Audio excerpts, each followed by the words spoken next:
Hello, and welcome to The Joy of CX. I'm David Cox, and in this episode, we're going to be talking about setting the foundations for embarking on a journey towards customer centricity. We're going to establish what it is that we're trying to achieve, what's going to be the impact on our business, what's the scope of what we have to think about and address. And then we're going to be talking about the basic path, the main steps or stages that you need to go through. So the first question really is, what is it that we're trying to set out to achieve?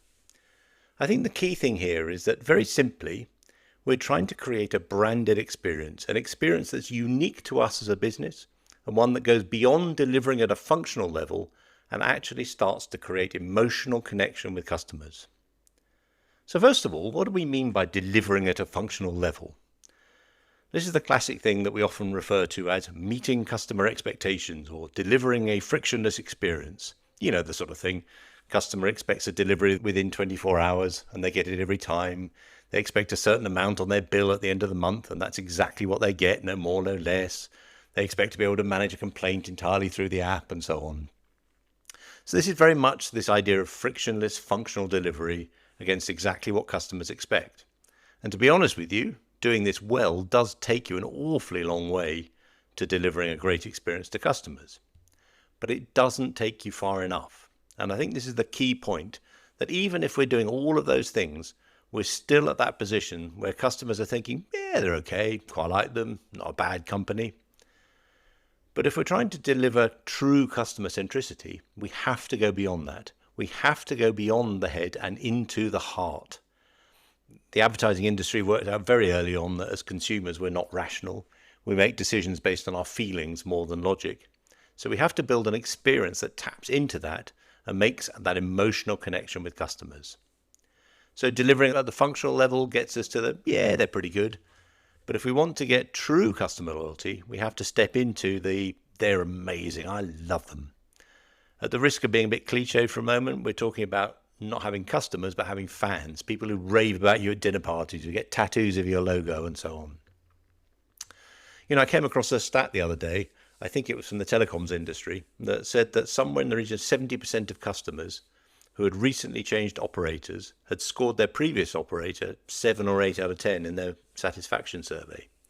Like just isn't good enough. We have to step into love. We have to be getting 10 out of 10. And love requires both the head and the heart. It requires you not only to be good, but also to be special, to be unique, to have that something extra.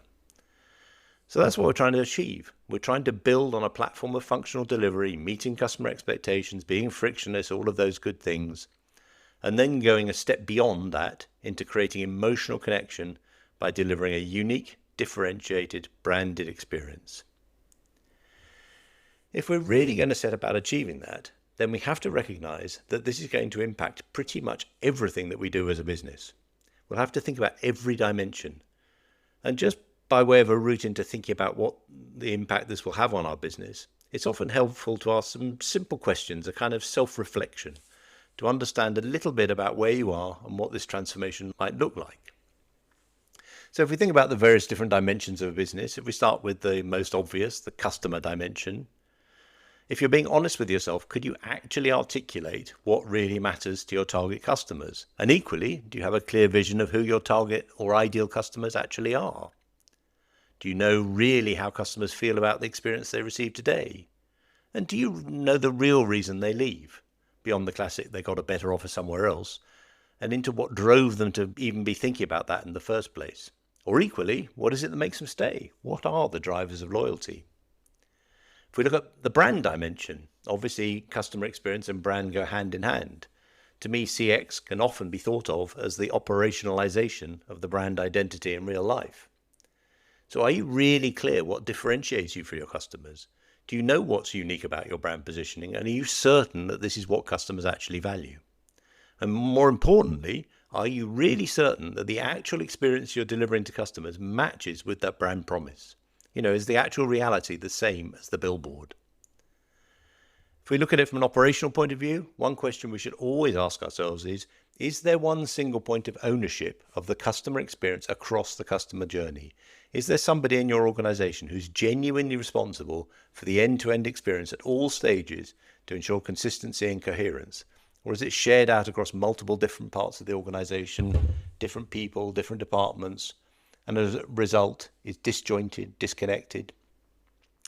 Is the experience of customers being measured right the way across the journey? And therefore, is it being managed as any other dimension of the business?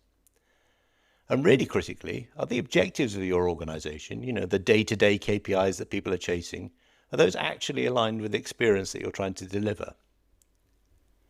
From a people or culture perspective, do you have a clear sense of what your internal culture actually is? And does it reflect what you want to be known for in the marketplace? Does everyone in your organization know what you stand for, and therefore what they should be transmitting themselves to customers on a day-to-day basis? And again, are their own individual objectives aligned with that? Or are they being measured, for example, on average call handling time, while at the same time be expected to listen to customer needs? And finally, if we look at the business dimension, I think the key question we have to ask ourselves is, do you really understand the P&L impact of customer experience? We talked in the last episode about 1 point of NPS being equal to X amount of additional revenue. So do you have clear what the impact of the direct relationship between the experience you deliver to customers and the bottom line? And how do you go about formally managing the tension between the need to take those tactical decisions that we talked about before in the last episode and maintaining the commitment to long-term relationship of trust with the customer? Recognizing, of course, that we live in the real world and we don't always have the opportunity to be CX purists. So I think the key challenge is to reflect on and answer some of these questions with depth and a kind of brutal honesty as a way of gauging how far removed you are from a truly customer-centric mindset. It's important not to fall into the trap of glossing over them, thinking you've got it covered. In actual fact, it's often a hallmark of a company that's not in tune with their customers when they already think they have all the answers. The real journey begins with humility and curiosity.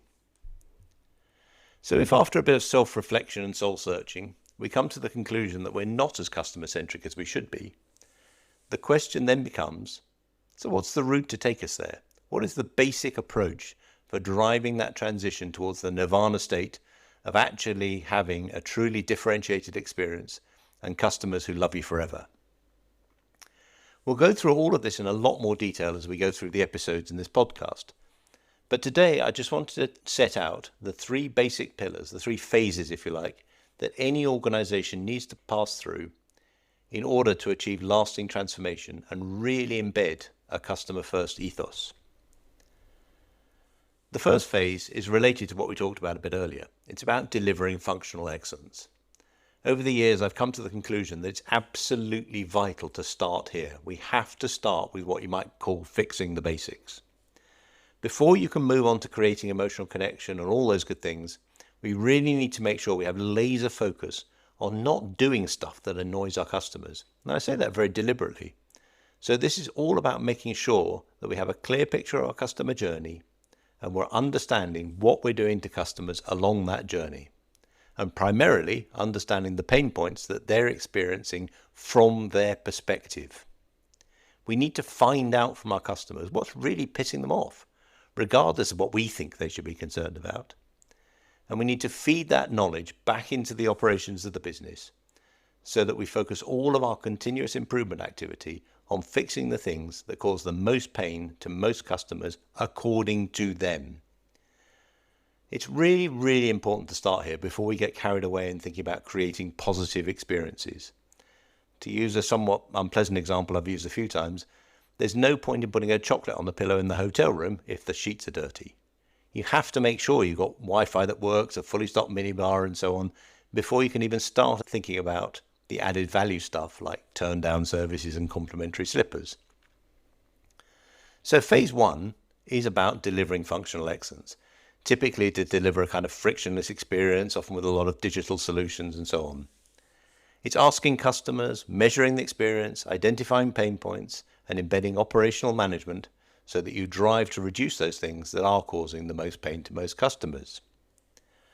And only once you've made significant progress along that road, once you've got that kind of search and destroy mentality for customer pain points fully embedded in your organization, can you start to really think about creating that differentiated experience. And this phase starts from gaining a deeper understanding from the customer perspective about what really matters to your target customers. This goes beyond asking them what they want to getting beneath that to what they really care about. This is the only way that you'll go beyond the kind of faster horse response, to quote Henry Ford. This is not about understanding where you need to improve. That's largely covered by phase one. But it's about understanding what great looks like. The trick is to bring together everything you know about what customers really value, together with a deep understanding of your own DNA, what you're naturally good at as a business and what's getting in the way. Also, a clear picture of the competitive landscape, where the white space is, and probably least importantly, a sense of your customer's actual experience both in the past and today. And from this 360 readout, you can construct a sense of purpose, why you exist for customers, and a set of principles that would define who you are and what you stand for, the things that customers will love you for and that your people will love about working for you. The key to success here is making sure that purpose and personality is fundamentally grounded in and comes directly from what customers value. And then with these principles clearly defined and articulated, you can set about redefining your customer journey to ensure that those traits are embodied in every interaction, that customers can recognize those principles every time they touch you, and that nothing you do detracts from transmitting the values that connect you to your customers. And then we come to the final pillar, and I think this is the most often overlooked or maybe misunderstood area. I think it's probably the one that actually turbocharges the success of the whole model. And this is making sure that you align your internal culture with what it is that you want to be recognized for in the marketplace. We're creating a differentiated experience for customers.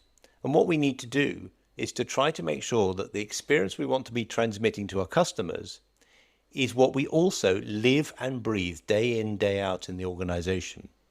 So to use a simple example, say we wanted to stand for simplicity. We're never going to do that unless we live and breathe simplicity internally in our organization, that everybody strives for simplicity in their day-to-day job. Because only by doing that will simplicity become a natural expression of who we are for our customers. One of the things I've learned over the years is that you can't successfully pretend to be something you're not. And again, this comes back to the idea of parallels between company and the individual. As human beings, we can spot somebody who's pretending to be something they're not a mile off. We'll always be able to detect where something is not really authentic. The same is true for companies. The truth about how we think and behave behind the scenes will always show through to customers. The highly bureaucratic company will never be able to pull off a positioning of simplicity. Our culture will always bleed through. So the goal is to create this complete matching between how we behave, how we think internally, what our values are, through to how that transmits to customers. And all of those things come together and become a unique DNA, a unique spine that runs right through the organization, that pulls everything together and allows our employees to feel completely connected to who we are, to know what it is we stand for, to know what we do for customers, to know what that means for them as individuals. And then you've got this organization that's naturally doing what it set out to do for customers.